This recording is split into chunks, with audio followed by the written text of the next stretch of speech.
Okay, welcome to the channel. This is kind of, you can consider it part 2 of my video about making the decision around whether buying a 2023 Tacoma is better than waiting for the 2024. And in that video I said that I was moving forward with the 2023, so what we have here is the result of that. This is a 2023 Tacoma TRD off-road with the premium update. And it's in a blue crush, which is kind of a nice color. I like it. So I thought I would do a walk around of the vehicle, showing you the vehicle. I know there's a lot of videos out there on the vehicle, so I don't have to go into too much detail, other than I'll show you some of the accessories that I have added.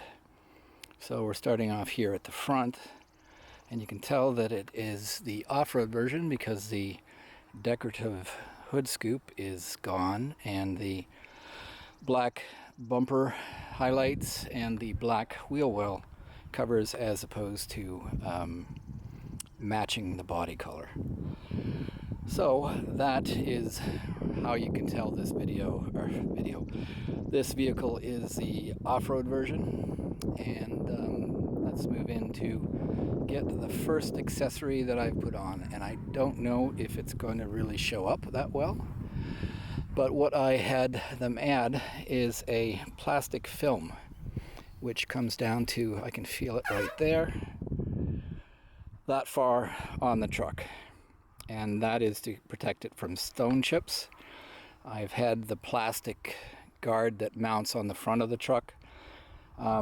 They're fine, except for you can't clean the whole hood with them on, and bras are great, but again, you have to remove them every time you want to clean the vehicle.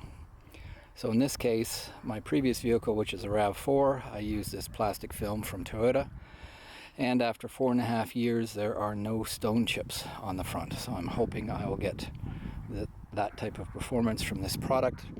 Again, you can barely tell what it's here, you can just see the edge of it right along there, but it's absolutely clear.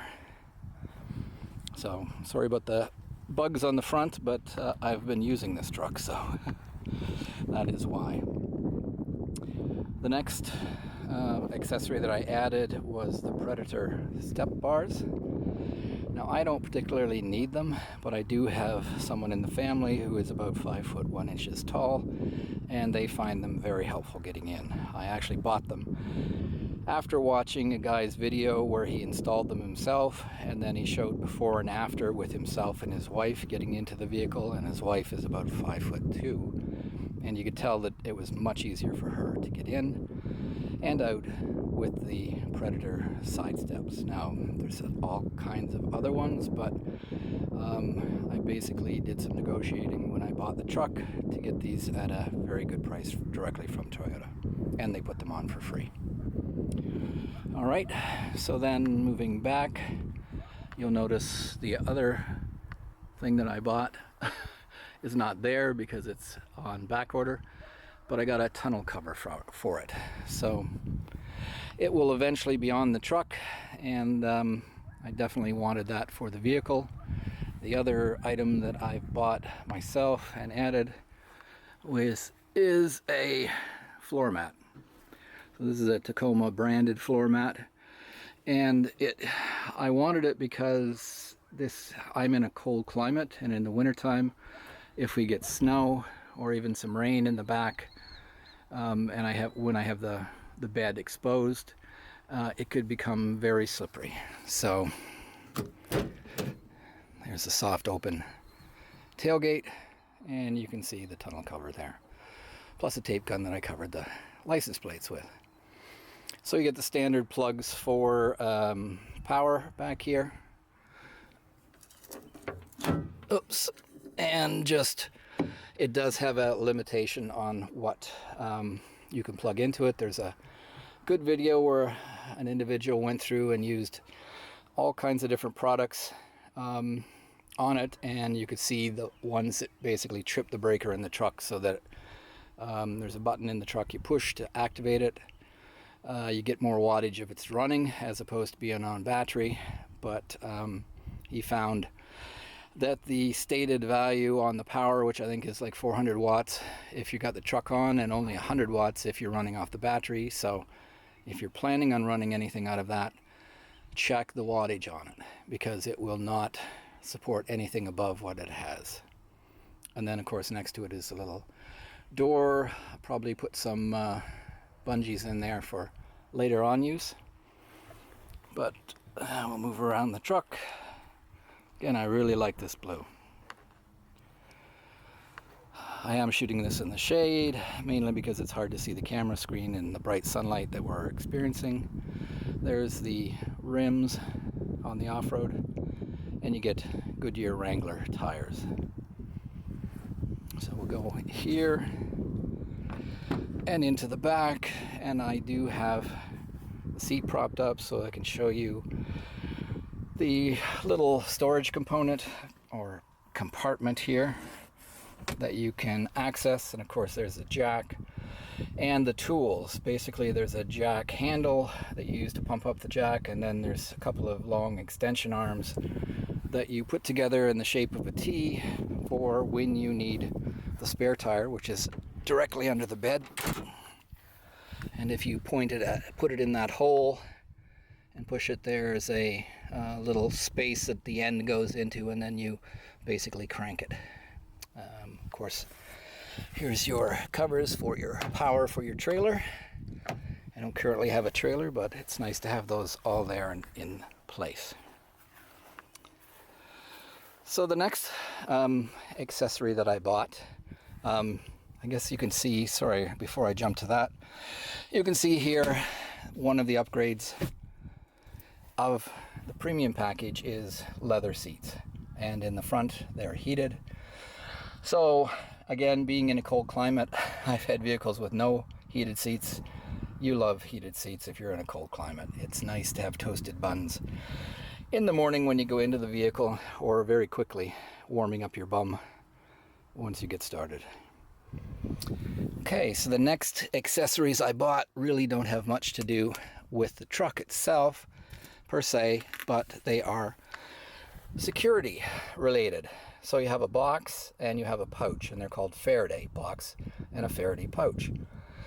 What are they for? Well, they're there in order to help lessen the chance of your vehicle being stolen. Right now, you can see a lot of things on the news, etc., about trucks being stolen, cars being stolen, and what they're using is what they call a relay attack to do that. So let me explain that for people who might not know. But basically what you have is you have the equivalent of a radio station and your your little portable radio. It uses RF. It's called RFID, which is radio frequency ID for identification. But that's the technology that the key fob uses in order to communicate with the truck. So in that scenario where I talked about a radio station, the truck is the equivalent of your portable radio, and the key fob is the equivalent of a radio station. And what happens is your truck, my Tacoma here, basically is in passive mode all the time, listening for keys. So if it's sitting in the middle of the parking lot, it will hear every single key in people's pockets as they walk by it. But it's looking for a specific key, so it ignores anything but a specific key. However, the key fob itself is a transmitter, and it transmits out, hoping to get a hold of the truck so it can set up a secure connection. But it never shuts up. So you can be in Walmart walking up and down the aisles getting groceries, and the key fob is sitting there blabbing away trying to communicate with the truck. And that is what the criminals are making use of.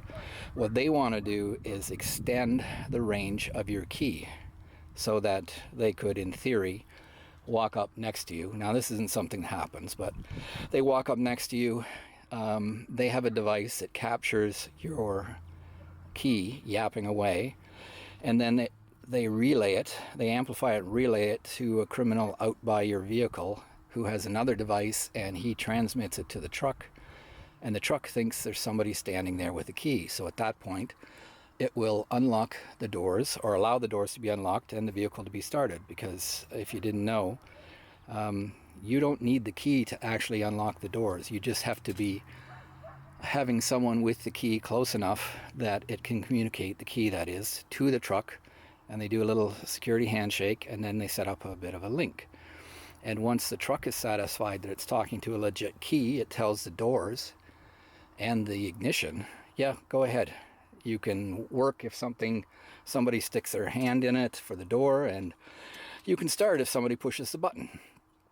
So that's what you get. You get, again, it's called a relay attack, because they're relaying the signal from your key out to the vehicle. And where it's most common is at your home. And there's plenty of videos on the internet of people standing on people's front porch with a device, waving it around, trying to contact your keys, or trying to find your keys so it can relay the signal to the guy standing by the truck. So the box, this is to replace if you have, you know how people have key bowls they put near the front door, and they come in the door and they drop the keys there? Or you have a hook by the door and you hang the keys there so everybody can have them. Well, the problem is, if that bowl is close enough to the front porch, you can get guys on the front porch trying to pick up the signal from it. So what you need to do is do the simple, it's trying a little tough to open it with one hand. You can see the silvery, that is coloring, that is the material used to block the signal. But if I close the box tightly and I punch around to the front door of the truck, right now it's actually unlocked, so I will lock it, close the door, and if the key was detected, I would be able to open it, which I can't. But if I go to the box, once again, sorry about the shake, pull my key fob out, now I can walk to the door and it will unlock. So that's what the box is for. The pouch is what you can carry on your person. So again, I'm going to shut the door this time. Close the door. I will bleep the lock. Now I should be able to just go to the handle and open it up. All right, so then close it again. Now if I take the little pouch here, and it's got a silver inside, and that's the pouch you want to go into, so I'm not really showing it very well, but you stick the key in the pouch, fold the flap over, and now that should be blocking the RF signal from the key. And I go to the door again, nothing. So I would keep this basically in my pocket and use it when I leave the vehicle. I leave the little pouch in the vehicle. When I go to leave the vehicle, I take the pouch and put the key in it so that I can go shopping without any worry of somebody trying to pick up any kind of information from my key fob. So that is the other item that I purchased. Again, they're called Faraday devices, or Faraday pouch, Faraday box, and they're meant to block the signal from the key fob. Now there is another means of doing it. You can see it's reacting to the truck. But if you hold the lock key, and then, unfortunately I'm not going to be able to do it, but if you blip twice the unlock key, it actually turns off the transmitter in the key fob. And that's something that, you know, all vehicle manufacturers, there should be a power button or an on-off button on your key fob, because they know this is a problem. They know that that's how vehicles get stolen, and the trick with using the lock key and the double blip of the unlock key, they don't tell anybody about that. That is something that we found on the internet. So I'm just going to move around here and show you sort of a little bit more of the truck. Going inside now. And sorry, this is my first product video live, so it's not the best, but I'll get in. As I said, I don't really need the predators here. So here is one device that I got from WeatherTech, and it is a holder for the cup. So it comes with a bunch of cups, and you just pull off how many you need to get it to work. But I like to have this stuck in one of the drinks holders so I can see my phone. There's lots of people I've seen, and they've mounted, you know, they've clamped stuff up here and whatever to mount their phone, but I prefer this. You have easy access, of course, to the USB port for CarPlay, and you can just run your cable if you wish to, but I find it a very handy position. The other thing that I bought is this upper tray. So usually the Tacoma has just a big gaping, I got my door closers in there, big gaping hole, but if you put this little tray, again available on Amazon, I have my clip-ons for my glasses, my cleaning cloth, and then my change for my Tim Hortons. So that's the other item that I purchased. And right now it's getting a bit warm in this vehicle, so I'm going to start it.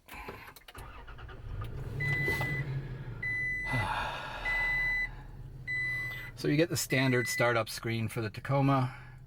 Here, really, one of the other big things, of course, is it has a power sunroof. So if I kick that button here, and there's the sunroof. You actually have the full sunroof and then the flip up at the back sunroof.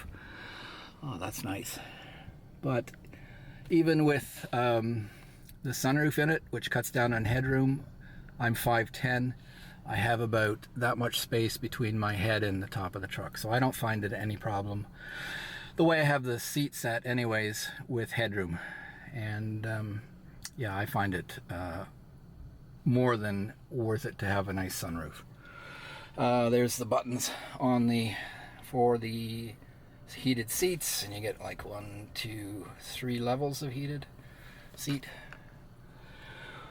And other than that, there is a little bit of the around the cameras is better in the Prime model, and it said that the wireless charging was not in some of the other trims, but from what I can see, it's in all the trims. So you have your plate there to put your wireless charging. I found that I'm going to have to change the case on my phone, and it does not like the case. I think it's too thick. It can't penetrate the case to actually charge the phone. But anyways, this is all standard Tacoma. Your on-off switch, your 2-wheel, 4-wheel high, 4-wheel low. You have just here, you got defrost, temperature, off, AC.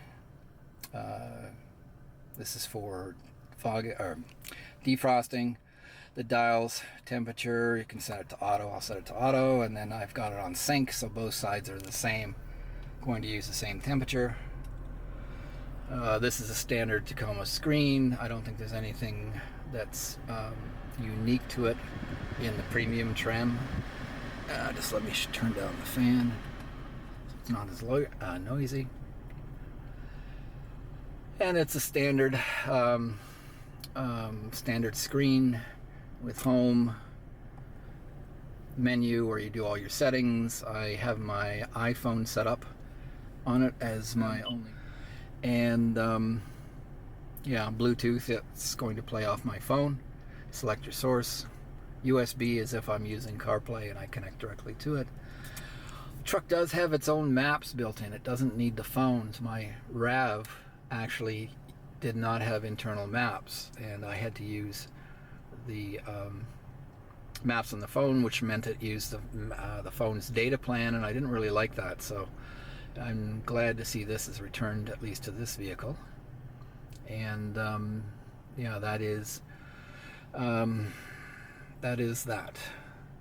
So I think that is pretty much all that I wanted to show you. Again, this is my Tacoma. I really like it, and I am more than happy with the choice I made of waiting for the 2023. So you can make your own choice. It's getting later in the year. This is the short box version. I didn't mention that. I actually wanted long box version, but they said, I'm picking this up in June 2023, they said that they could not find anybody that had an unsold long box, and if I wanted, I'd have to wait until September to get one. So that was another little thing that pushed me towards buying this. Well, actually, it wasn't pushing me towards buying it. It was choosing or taking this short box, and I used it yesterday with 3 loads out to the dump, and it took virtually everything that I needed it to. So, very happy with it that way. Okay, so I'm going to post this, and as I get more information or equipment on the Tacoma, I'll put additional videos. I'm also going to do a short video on security. I talked here about the key fobs. There's some other suggestions out there on how to protect your vehicle in general, and the Tacomas in particular. All right, thanks. One other add-on that I forgot to mention was in the gas door. So when you open it, there was never any place to hang your gas cap when you're filling it up. I've seen some people just jamming it in there. But what I did is bought this little doohickey off Amazon. You just undo this screw. It's got a ridge here that you clip into the door itself, and add the screw. And then when you're filling up your gas, I know this is a minor thing, but you can rest your gas cap there and it's not hanging down or bumping, or you're not stressing out this. So that was another little cheap add-on that I got, and it's been well worthwhile. It doesn't stop the door from closing properly, but there it is.